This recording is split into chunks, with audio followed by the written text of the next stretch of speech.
Isso faz bem, viu? Ó.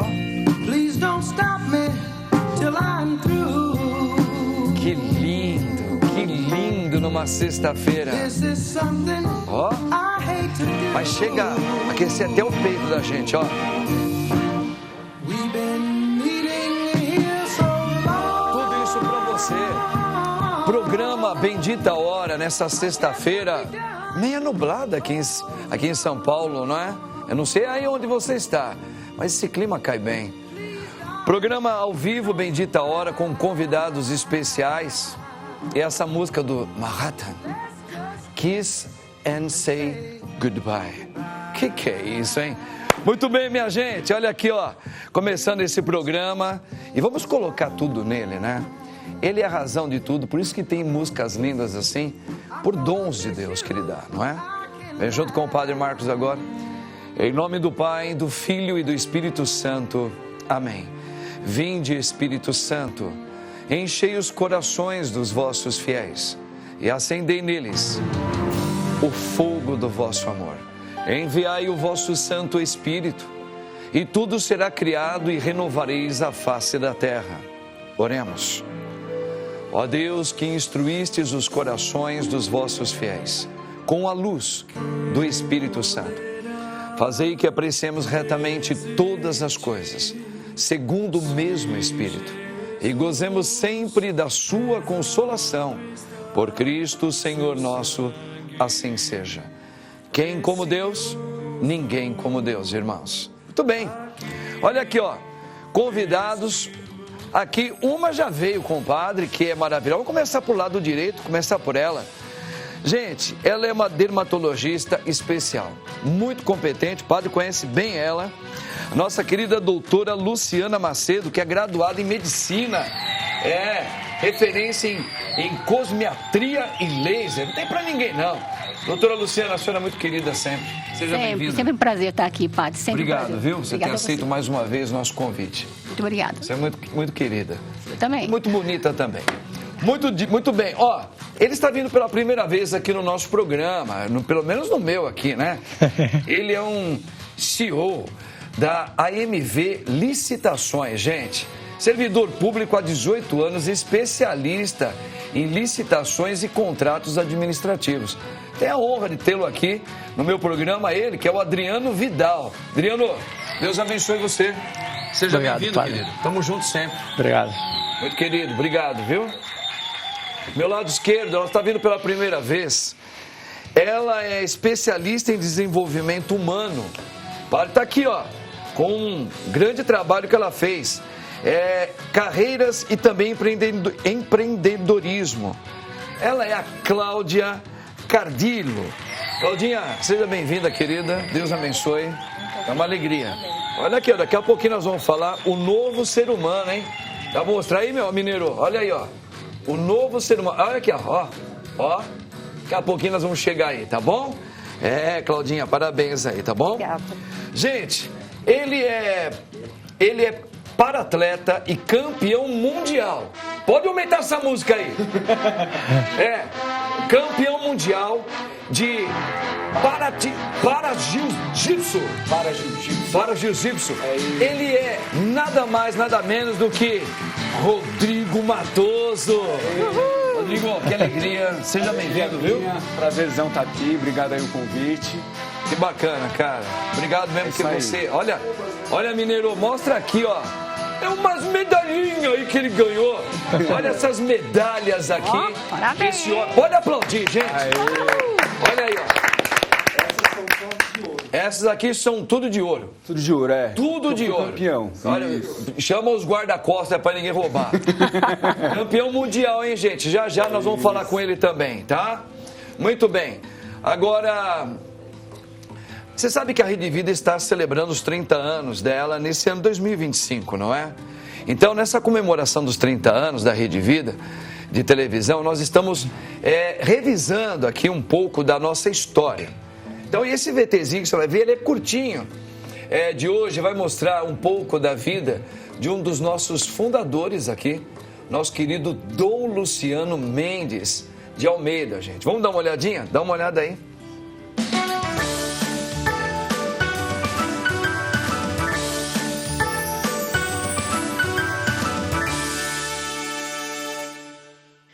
Luciano Pedro Mendes de Almeida nasceu no Rio de Janeiro em 1930. Em 1958, foi ordenado padre em Roma.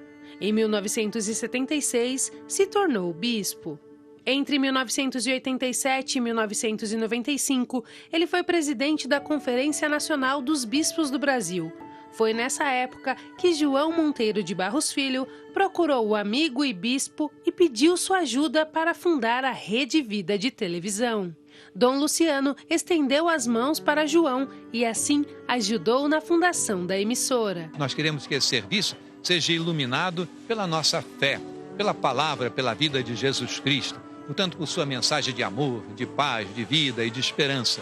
Queremos também que essa mensagem ela seja dirigida à família inteira, que a família se sinta unida, que ela se sinta realmente aí recebendo o melhor da produção dessa Rede Vida. Nós podíamos dizer, como característica dessa nova rede, a Rede Vida, que é uma rede a serviço da família brasileira. Com o lema episcopal Em Nome de Jesus, Dom Luciano teve uma trajetória marcada pelo trabalho social e pela defesa dos direitos humanos. Ele era conhecido por dizer, em que posso ajudar? Que refletia seu profundo compromisso em servir e ajudar os outros, especialmente os pobres e os mais necessitados. Entre um dos seus muitos feitos está a Pastoral do Menor. Dom Luciano faleceu em 2006, mas seu legado se mantém até os dias de hoje. Ele sempre será lembrado pela atuação em defesa da vida, pelo incansável trabalho nas pastorais e pelo compromisso com os valores do Evangelho.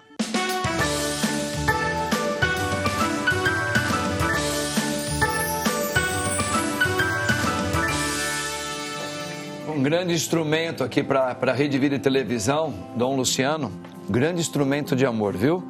Essa parceria com o Sr. João foi assim realmente o início de toda uma história, é que nesses 30 anos, se ele existe também por causa desse grande homem, muito querido, muito humilde, muito simpático, né? Que descanse em paz e interceda por nós aí, que Deus permita. Grande mineiro. Gente, vamos aqui uma informação já? Vamos colocar aqui já essa informação, olha. Põe aqui, os desafios do paratletismo no Brasil. Olha aí ele aí, ó. Ô meu querido Rodrigo, fala um pouquinho, você nasceu aí com uma, a gente vai dizer essa palavra, se não for essa você me corrija, com uma deficiência, para que dentro da realidade sua, você pudesse mostrar superações, vida, alegria e conquistar espaço no mundo. Até como uma notícia para todos nós, né? Nunca, você que não tem essa deficiência, nunca murmure da vida, porque eu tenho. Eu queria que você falasse um pouquinho da sua deficiência, para a gente falar desses desafios aí, meu querido. Lógico. Padre, eu tive paralisia cerebral e má formação. Né? Desde o ventre da sua mamãe? Desde o ventre da minha mãe. A minha mãe, ela era alcoólatra, né? Ela era uma pessoa ótima, eu conheci ela era uma pessoa ótima. Mas ela tinha essa doença do alcoolismo. Perfeito. E ela tomava uns remédios também que causavam ataques epiléticos nela. E a cada ataque ia gerando a paralisia cerebral. Entendo. Né? Só que eu vejo Deus um ser muito sábio e bom. Ele me deu um pai. A maioria é os pais que vai embora, né? Vai comprar cigarro e não volta mais. Já o meu não. O meu cuidou de mim e ele também me deu uma madrasta fenomenal. Que bom. Uma mulher Graças que a Deus. Abraçou mesmo, cuidou de mim. Então, assim, tudo que a medicina ofereceu, que tinha na época, Perfeito. eu usufruí. Tá. Então, eu tive uma ótima fisioterapia, eu tive todo os acessórios clínicos que o mundo pôde oferecer na ocasião. E aí, graças a Deus, isso foi algo muito bom. Só que não é só isso, porque tem discriminação. Uma criança com deficiência há 30 anos atrás, 30, 40 anos, era uma coisa pesada, era, né? Bem mais difícil. A história da pessoa com deficiência, se você for ver, é uma história de ficava em casa, não era assim, não tinha como trabalhar, entendeu? Perfeito. E hoje em dia, com as Paralimpíadas, né, o incentivo do esporte, com a lei de cotas no trabalho, né, a pessoa com deficiência, ela veio ganhando visibilidade, né, veio... E comigo não foi diferente, né? Então eu entrei aí no mercado de trabalho, eu entrei, comecei a ver que eu podia fazer esporte e fui fazendo esporte, fui fazendo as coisas e quando eu fui Quando ver... você fala do esporte, você está falando... do jiu-jitsu. Foi a modalidade que mais te chamou a atenção. Mais me chamou a atenção. Eu fiz também judô. Tá. E até de patins eu ando, padre, você acredita? Patins também? Patins, Pô, que pulo legal, rampa, cara. subo no Ralph. Oh, que legal. Só que o que me conquistou foi o jiu-jitsu. O jiu-jitsu é aquele desafio, né? E ali eu via que eu, tortinho, com deficiência, eu fazia os grandão bater e eu falei, aqui é o meu lugar. Porque ali, dentro do tatame, não tem deficiência, né? Entendi. Não tem deficiência. Porque se eu pegar seu braço, você vai bater. Ou você vai ficar, ele é tortinho, eu não vou bater. Eu vou quebrar seu braço. Entendi. Então, é isso. E o jiu-jitsu, ele traz isso para a pessoa. E traz autoestima. Hoje em dia eu falo aonde for, eu converso com todo mundo, sem me colocar, né? E é algo que eu gostaria e quero levar para outras pessoas, né? Porque tem muitas pessoas com deficiência e às vezes ainda não teve esse start de vida, né? Sim, sim. E você falou que eu tive problemas, realmente eu tive. Só que eu acho assim, problema todo mundo tem, né? Tem uma frase que eu acho muito interessante, ela que fala assim, a dor, ela é inevitável, né? Só que ficar sofrendo, ele é opcional. Você pode escolher ficar ali falando, eu machuquei e ficar. Sim. Ou você pode, onde que é o hospital, eu preciso tratar, porque eu tenho minhas obrigações, eu tenho minhas coisas. Isso é fundamental que você está colocando. Agora tem uma pergunta, talvez muitas pessoas que já estão sendo tocadas pelo seu testemunho de vida, Rodrigo, só que tem assim, você classificou muito seu pai. Seu pai foi um homem, uma referência que te ajudou a criar, que te deu toda a assistência clínica diante da deficiência que você adquiriu.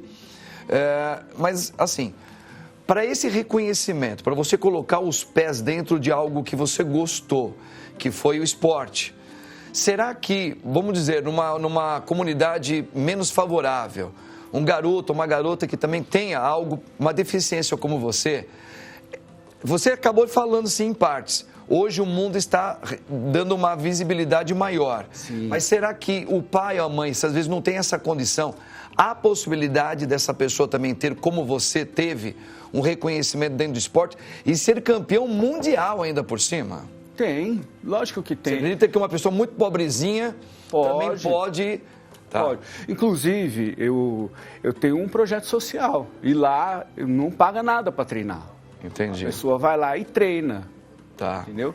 E eu acho assim que quando a gente se coloca, a gente não aceita o que as pessoas vêm jogando sobre a gente, né? Não porque você é deficiente, ou porque você é pobre, ou porque você é negro, ou enfim. Perfeito, perfeito. Quando você fala, não, realmente eu sou deficiente, mas eu quero e eu vou fazer. Glória entendeu? a Deus, é isso aí. Eu quero, eu posso arrumar um trabalho. Hoje em dia tem a lei de cotas. Estudar, tem as escolas públicas, talvez não sejam as melhores, mas se você for lá e você falar assim, não, eu vou estudar, você vai aprender e vai conseguir conquistar as suas coisas, né? Perfeito. Eu acho assim que a gente tem muito que querer. Só que um incentivo é algo realmente que é importante. Que é importante. Né? Então, dessas medalhas todas que estão aí, tem alguma que você fala que você tem... Eu sei que você tem honra de todas elas, mas uma que você fala, essa daqui, ela tem um gostinho especial na minha vida. Foi a da Grécia, foi essa aqui da Mostra Grécia. aí, mineiro. Ó, mineiro, vem aqui comigo, ó. Olha aí. Ó, essa da Grécia. Mostra aí, mineiro. Essa daqui foi o primeiro campeonato que eu fiz internacional. Eu, como pessoa com deficiência, eu nunca me imaginei lutando, nada disso. Eu lutava sempre contra pessoas sem deficiência, né? Sim, sim. E eu até ganhei uma medalha no campeonato da Copa Corinthians que teve. E era com uma pessoa que não era deficiente. Eu sempre lutei, eu luto só com pessoas sem deficiência. E você ganha deles? Às vezes eu ganho, às vezes eu perco. Às vezes você perde. E às vezes eu perco para pessoa com deficiência também. Os homens é forte demais, forte, né?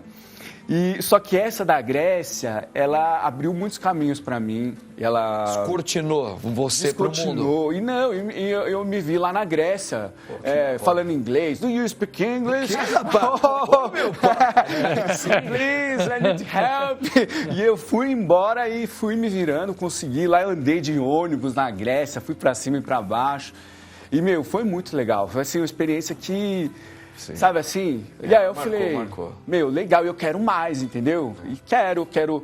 Esse ano eu tô com a oportunidade de competir lá na China, campeonato mundial, e ele é um campeonato que é classificatório para a Paralimpíada. É mesmo? Eu fico até um pouco emocionado, porque eu tenho um sonho de ir para a Paralimpíada. Eu quero. É.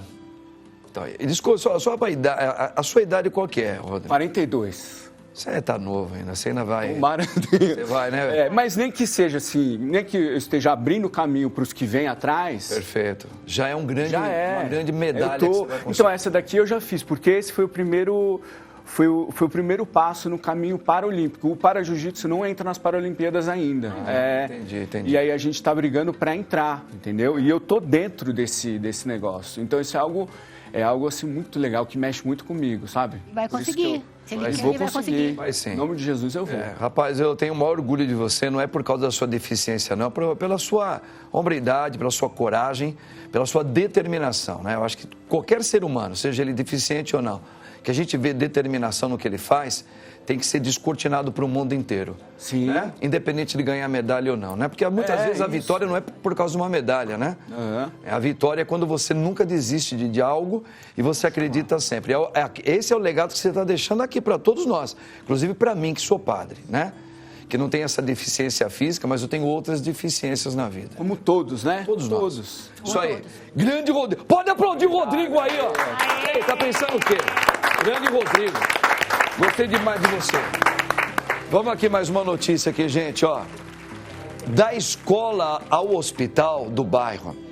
As licitações públicas impactam diretamente a sua vida. Olha, Adriano, isso aqui é uma área muito sua, você é um especialista em licitações.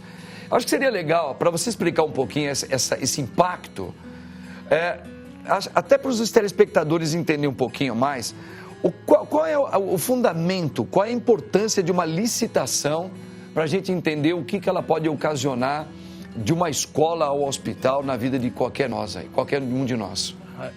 Primeiramente, quero desejar boa tarde a todos os telespectadores, agradecer a oportunidade de estar aqui no programa.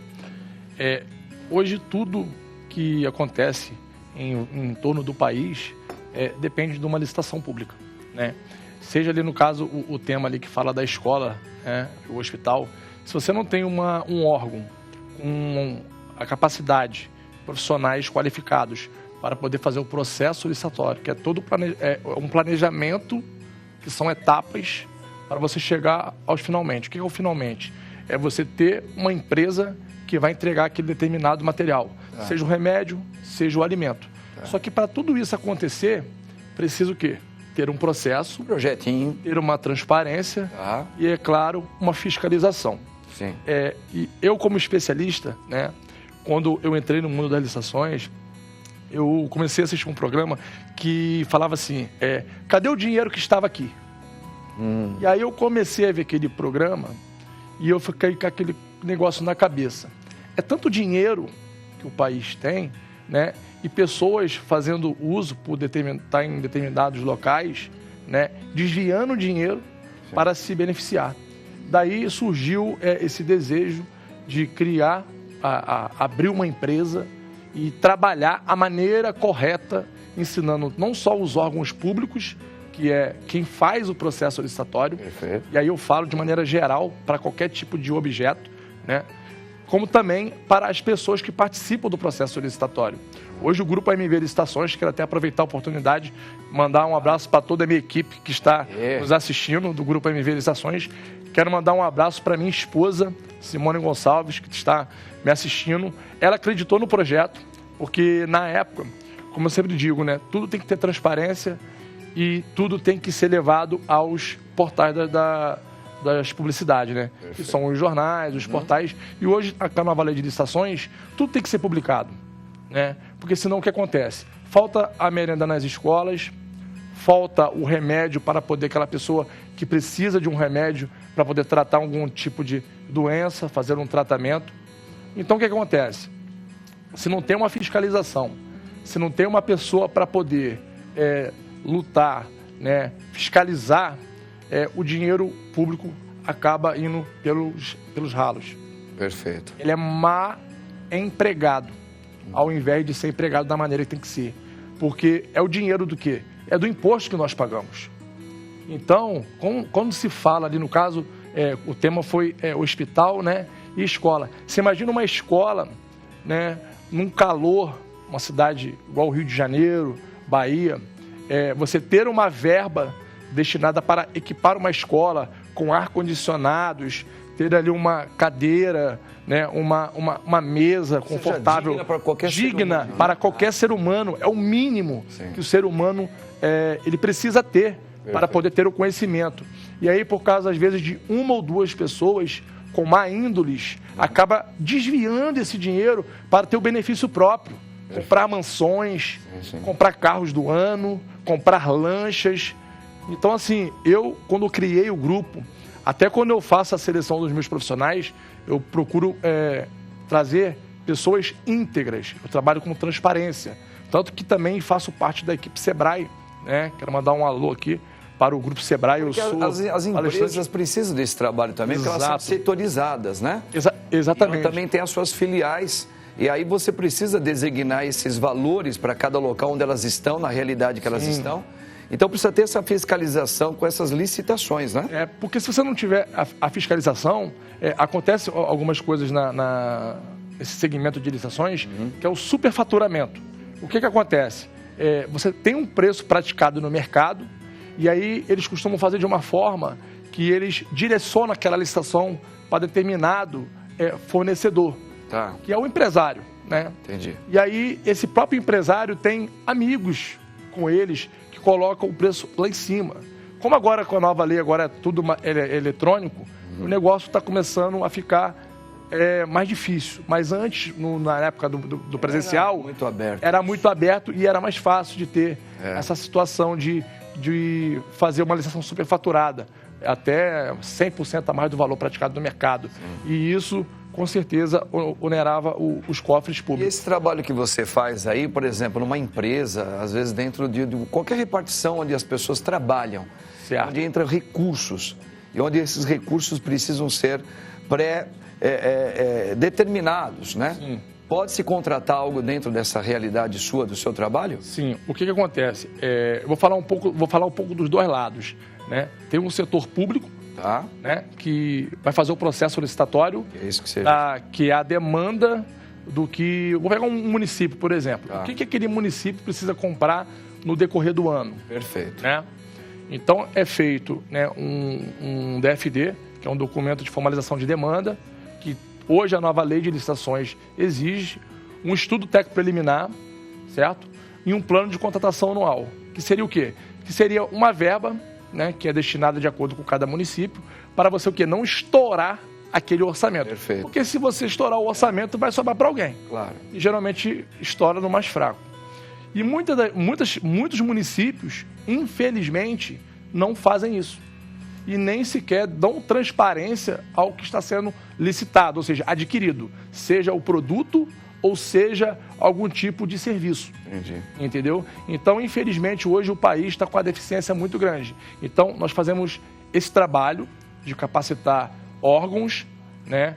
Inclusive, a gente está com um congresso no Rio de Janeiro, depois na segunda pauta eu vou estar falando um pouquinho, né? Que são todas as etapas do processo licitatório para você adquirir o sucesso, né? Já do lado privado, né, o que acontece? Muitos empresários, por não procurar uma assessoria de pessoas que entendem, e hoje você vê muitos consultores fazendo assim, um valor que não é praticado no mercado, né? Mas não vai entregar um produto de excelência. Entendi. Então, assim, eu deixo até aqui um recado para os empresários.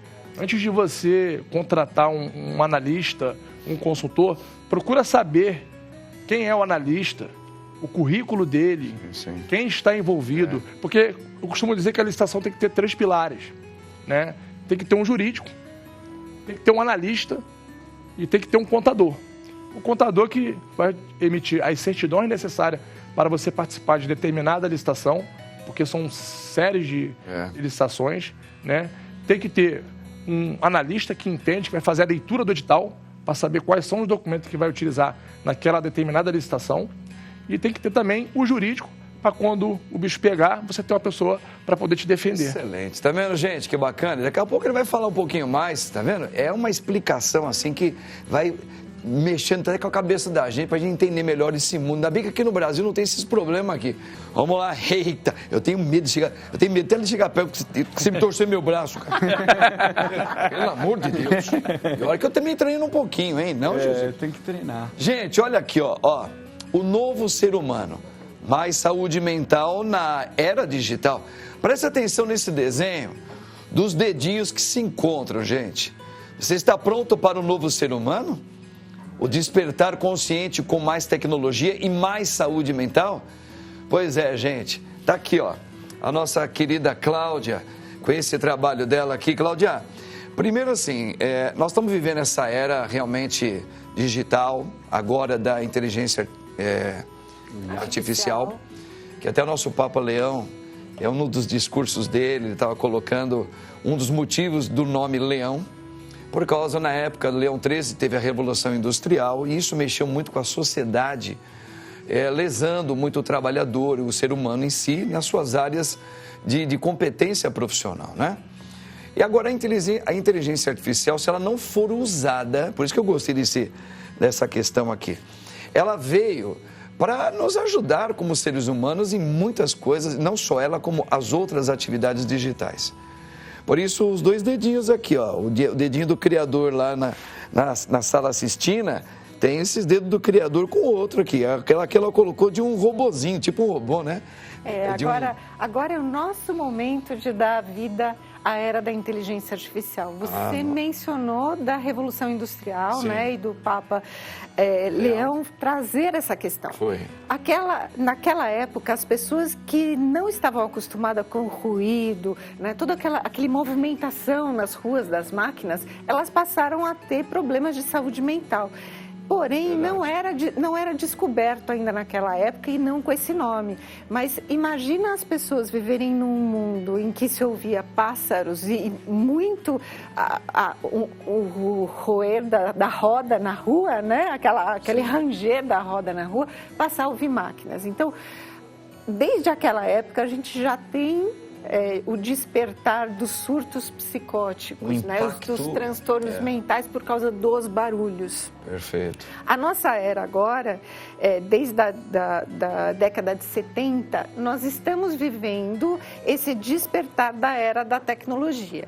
Foi no ano de 2000 que começou-se a expandir a tecnologia artificial na comunicação e acelerou-se muito isso, né? Desde a pandemia, a gente vem vivendo ainda essas consequências de ter ficado 2 anos dentro de casa, trabalhando online. Eu já tinha essa experiência do trabalhar online durante 20 anos, porque isso já existe. Sim. Mas imagina as pessoas que trabalham o dia inteiro no escritório, que tem esse convívio maravilhoso, essa mesa com esse cafezinho fantástico. Né? Isso aqui lembra o interior, lembra a nossa vida de dentro de casa. Imagina você sair do escritório e ficar 2 anos dentro de casa, ouvindo seus filhos brigarem, né? Brincarem e brigarem, porque o relacionamento passa a ter rusga, né? O tempo todo, a esposa reclamando. Então, o novo despertar do novo ser humano, ele é exatamente isso. Quem somos nós hoje, o que nós estamos vivendo e como nós queremos viver o nosso futuro.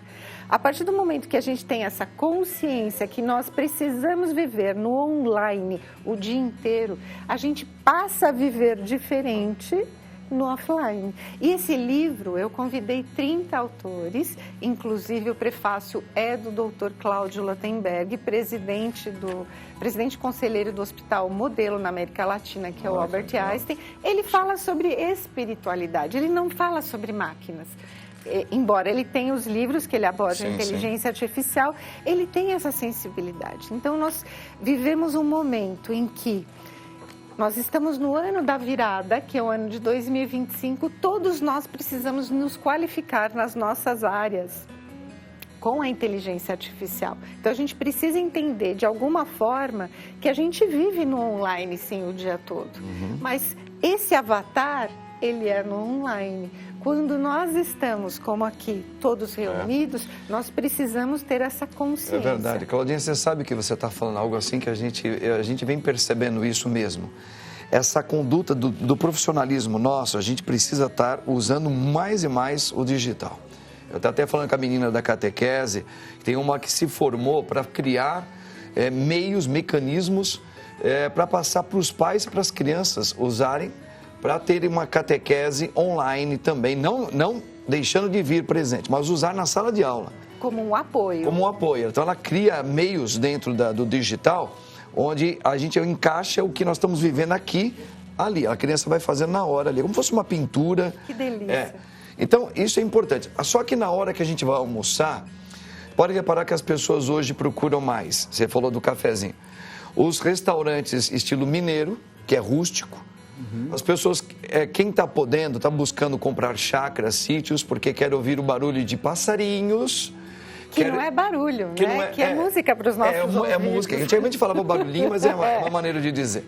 Então a gente percebe que isso que você está falando, o novo ser humano, ele precisa estar inserido no digital, mas ele não pode esquecer que ele necessita, né, dessa harmonia da natureza para não perder a sua essência, a sua originalidade como ser humano, né? Exatamente. No livro tem um dos capítulos que um dos autores ele traz uma técnica que chama-se grounding, que nada mais é do que andar descalço na grama, que a gente fazia quando a gente era pequeno.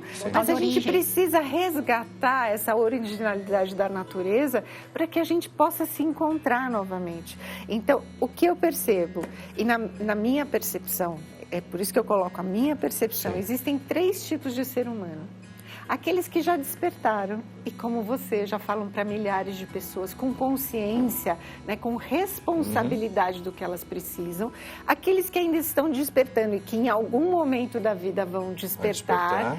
E aqueles que talvez não despertem nunca, mas precisam dos outros pilares para que a gente possa levá-los. Quem sabe chegar até eles lá, né? Exatamente. Perfeito, perfeito. Gostei demais, olha. Cláudia, primeiro você fala muito bem, você tem um dom também para falar, que é gostoso te ouvir, viu? Ai, que delícia. Obrigado, viu, obrigada. querido, tá? E olha que trabalho maravilhoso. Você quer presente que ela deu pro padre, hein? Tá? Mas depois pode achar nas livrarias. Eu quero. Pode achar depois na livraria também, né? Para adquirir. Já tem na Amazon, tem na loja da Literary Books também. Maravilha, tá aqui. A doutora também vai querer um desses, né, doutora? Já vou comprar e encomendar o meu já. Maravilha. Delícia. Vamos dar mais uma informação? Dá uma olhada aqui, gente, nessa aqui, ó. Essa aqui é importante. Ixi, Maria. Estamos à beira de como é que é? Burnout. Burnout da beleza. Olha, a gente está falando bastante disso, doutora Luciana, a gente pegando até um pouco a ponte do que a Cláudia colocou para nós aqui. Essa tecnologia, essa coisa da gente estar se cuidando, nós estamos nos redescobrindo.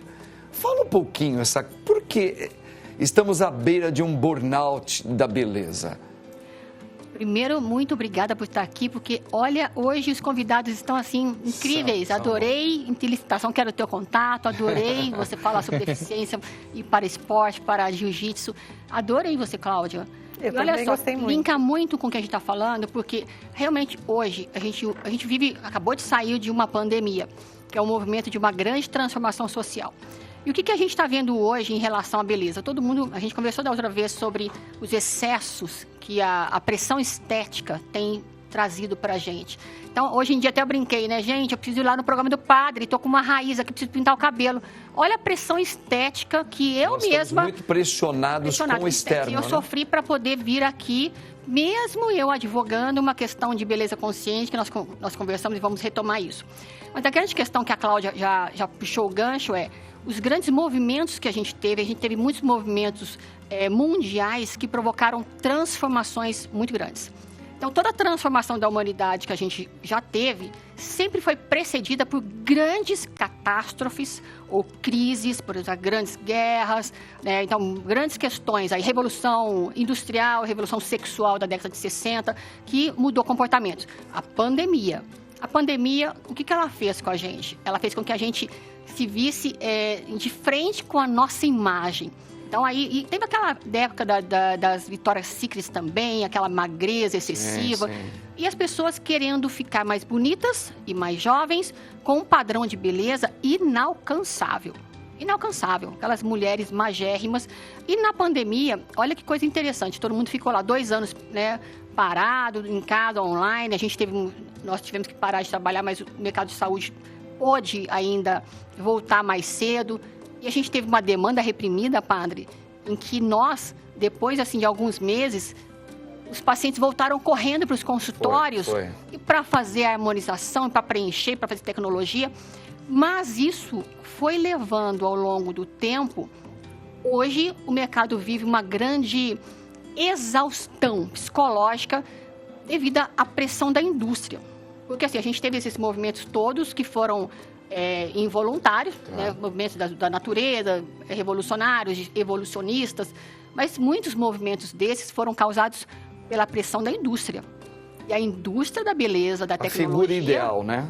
Também colocada nas redes sociais. Exato, mas isso foi criado pela indústria. Foi criado pela indústria. A indústria criou um padrão de beleza. Você tem que ter bocão, você tem que ser magra, você tem que ter uma pele perfeita, você tem que ter...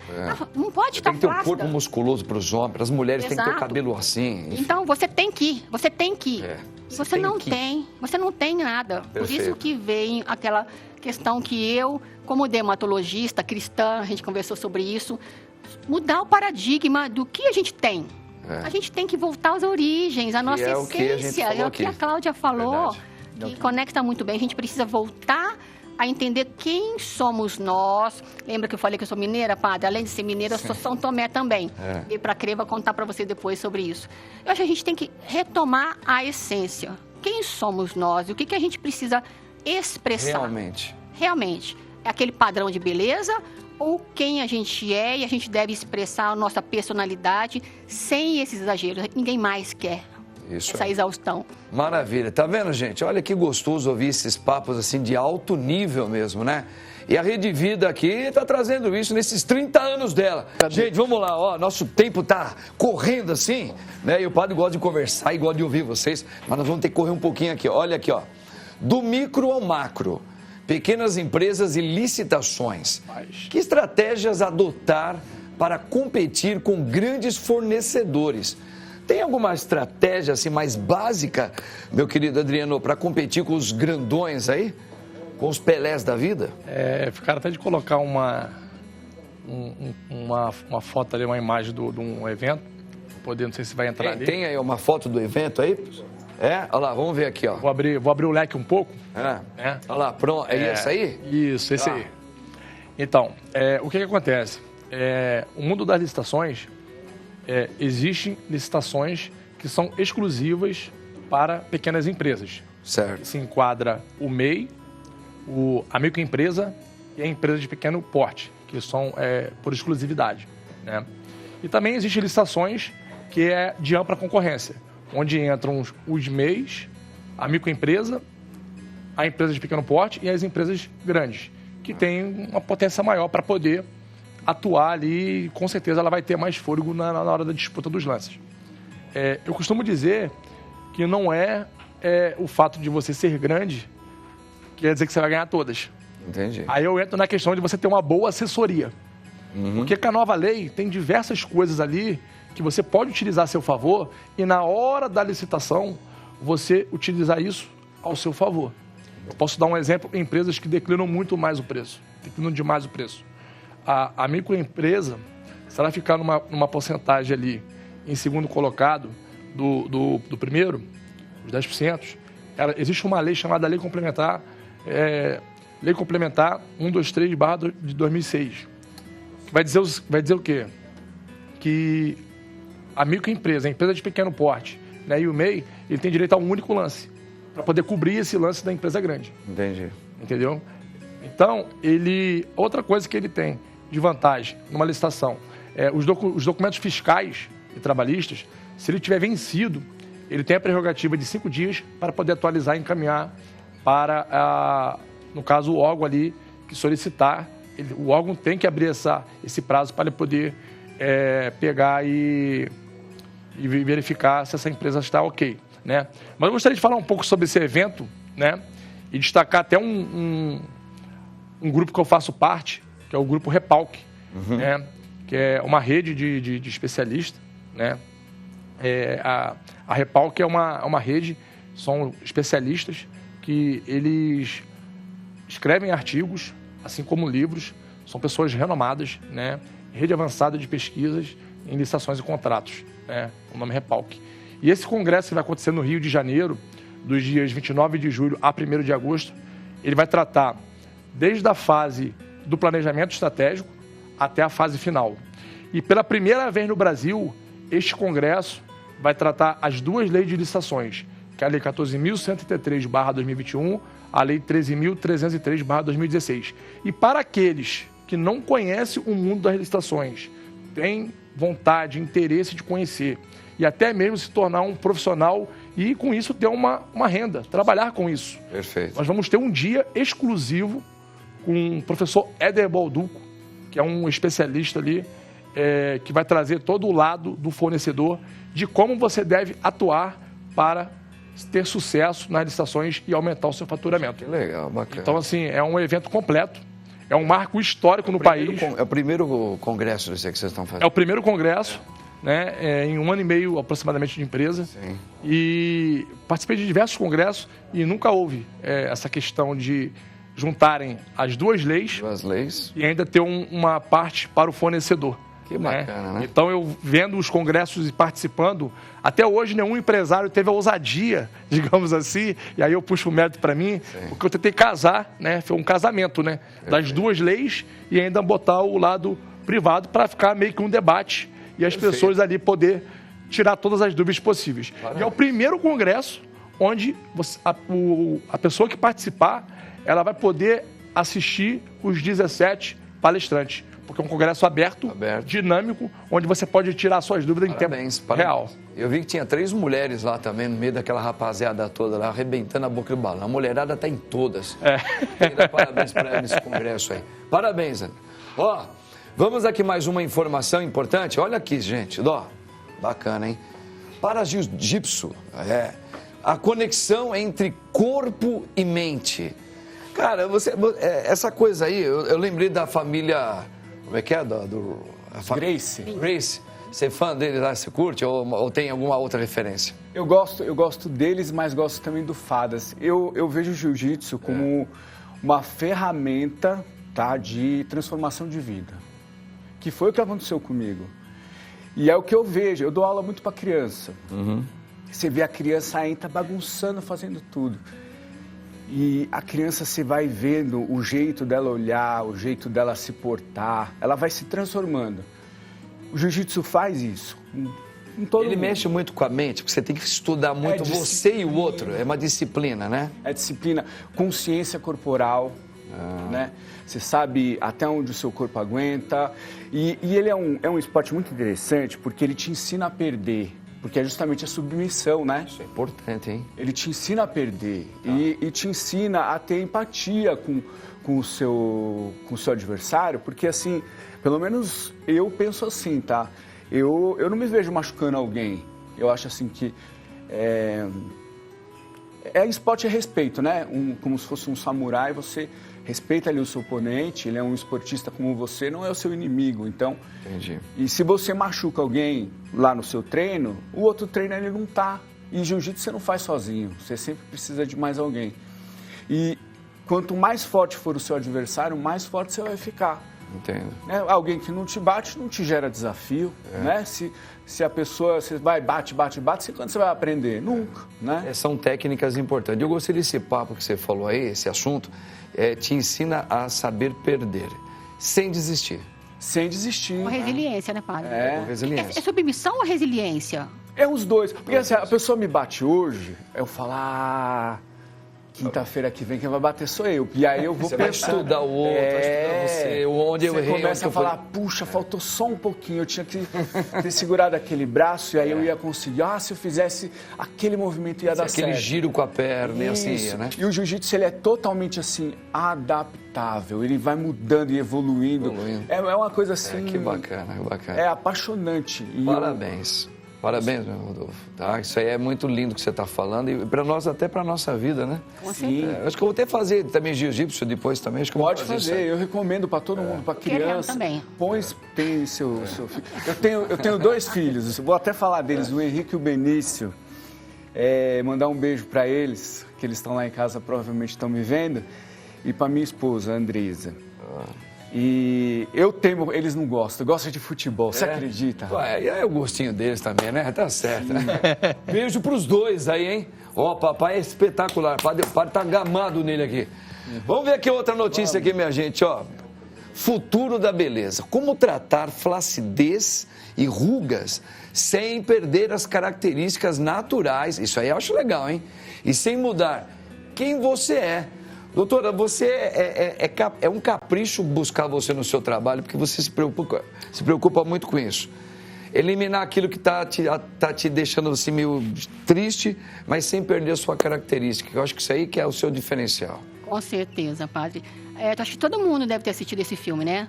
Esse filme impactou muito. Esse filme de terror, ele realmente, a substância, ele é um filme muito assim, é um terror satírico, porque ele incorpora justamente o que a gente está vivendo nesse mundo hoje. Essa busca desenfreada pela juventude, pela perfeição, levando a pessoas ficarem monstruosas e deformadas, né? E aí eu ainda tenho, padre, pacientes que chegam no meu consultório, bocudas, e falam, doutora, eu queria colocar mais um pouquinho de lábio. Falei, querida, não vai ficar bonito. Então, a primeira coisa, a gente tem que ser muito ético e correto e falar não para o nosso paciente. Nessa área, padre, tem muito paciente que tem dinheiro, tem budget para fazer aquilo lá. Ele se tornar um freguês bem bacana para você. Se for um médico antiético, ele vai fazer mais lábio. Sim, porque para ele é interessante o dinheiro para muitas vezes, né? Exatamente. A gente precisa, assim, o médico tem que ter a consciência de fazer o diagnóstico correto e ser um especialista que vai indicar o procedimento correto para o nosso paciente. Perfeito. E olha, essa onda de harmonização, excesso de preenchedor, excesso de bioestimulador, está acabando. Então, qual que é o futuro da beleza? A gente ter a consciência estética, ter a beleza consciente, que foi o tema da nossa outra entrevista, que foi bem legal. Eu conversar muito e analisar a personalidade do meu paciente, entender o que o meu paciente quer expressar para o mundo, porque a beleza é uma forma de comunicação. Perfeito. E trazer ele para a realidade e não indicar o excesso, não fazer o que ele quer. E para mim, o que é o futuro da beleza? É tecnologia e é terapia regenerativa. E cada vez menos injeções. E preenchimento, e botox. Eu até gosto de botox, mas aquele botox natural, até o meu tá vencido, padre, mas tô segurando. Tô segurando porque ainda tem que dar 4 meses. Mas assim, a gente tem que fazer, flacidez. O que a gente tem de melhor tratamento para flacidez? Tecnologia, não é preenchimento. Sim. E eu gosto muito do ultrassom microfocado. Posso falar o nome comercial, padre? Pode. O que eu prefiro é Ultera, não tem nenhum conflito de interesse com a empresa, não estou ganhando para isso, mas é um ultrassom microfocado que eu visualizo a camada, eu sei aonde eu estou aplicando, eu vou tratar músculo. Médica, né? Músculo e colágeno.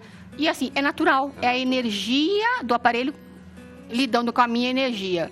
E terapias regenerativas é o nosso corpo regenerando, padre. Então, esse é o futuro da beleza. Parabéns, tá vendo, gente? Que legal? Vamos aqui mais. Parabéns, gostou demais esses papos aqui. Vamos ver mais um aqui, ó. Olha aqui. ONU faz alerta sobre desaceleração no desenvolvimento humano. Olha, a gente está vendo isso muitas vezes até nas faixas agora em alguns lugares. Desacelera. A ONU está colocando muito isso, né, Claudinha? Está colocando porque existe uma questão aí, de acordo com os estudos da ONU, que houve uma diminuição no desenvolvimento humano porque, em função de guerra e de Covid, as pessoas passaram a morrer mais cedo e as pessoas passaram a ter menos filhos. Então, o que está acontecendo é que a gente está diminuindo a questão do desenvolvimento humano. Com isso, a gente tem que olhar para o que as famílias estão vivendo dentro de casa, né? E a Organização Mundial da Saúde, ela traz muito isso, que o Brasil desponta em ansiedade, depressão, burnout e outros transtornos mentais. Então, a gente tem que tomar cuidado como que nós estamos vivendo a nossa vida offline. para isso, o que a gente tem? A gente tem as terapias integrativas, a doutora trouxe muito bem a questão da tecnologia, porque a tecnologia na estética, ela já olha para a medicina do estilo de vida, né? Então, quanto tempo eu durmo? Quanto tempo eu faço de exercício? Quais são as vitaminas que eu tomo? Né? Tudo isso é muito importante para compor a nossa saúde física, mental e espiritual. E naquilo que eu acredito, né? Porque quando eu acredito, quando eu tenho fé, isso me movimenta a levantar de manhã, às 5:30 da manhã, com vontade de trabalhar, com vontade de me relacionar, com vontade de sorrir. Então, quanto mais eu me fortaleço, e corpos fortes precisam de mentes fortes, quanto mais eu me fortaleço na minha fé e na minha espiritualidade, mais forte eu sou como ser humano. Que show de bola. Pena que o nosso programa já terminou. Mas eu estou muito feliz, eu estou com aquele gosto de que, olha, trabalho realizado muito bem hoje com esses convidados maravilhosos aqui. Eu agradeço muito aqui a doutora Luciana, mais uma vez, queridíssima. Volte, por favor, volte. Com certeza, Você é maravilhosa. Adriano, eu gostei demais de te conhecer, espero que você volte mais uma vez também aqui no nosso programa. Eu agradeço. Tá? Meu querido Rodrigo, sou seu fã. Obrigado demais. Um abraço para você. Eu quero que você volte aqui para a gente poder fazer até uma apresentação sua depois com alguém, tá? Boa, se possível aqui. Sim. Mostrar o seu... se eu puder, quero falar pro pessoal me seguir lá no Instagram, viu? Aí, ó. Que me ajuda a engajar. Já tá passando aí, ó. Isso, ó. Tá vendo? Rodrigo Matoso, PJJ, por favor. Pode seguir tá? esse cara aí que ele é fora da curva, hein? Isso, bora, vamos. Claudinha, você é maravilhosa. Obrigado pelo presente. Você é outra que vai vir sempre com a gente aqui, Muito se depender de mim, Fábio. tá? Muito obrigada pelo Você é acolhimento. muito querida, muito capaz. Obrigada. Tá Muito bom? obrigada. Gente, que Deus abençoe você, tá? Espero você lá no domingo na Paróquia Nossa Senhora da Lapa. Tem festa junina lá, hein? Deus abençoe você no nome do Pai, do Filho e do Espírito Santo. Tchau, meu povo. E olha a música aí, ó. Escuta. This is something I hate to do. We've been meeting here so long. I guess what we done was wrong. Please, darling, don't you cry. Let's just kiss and say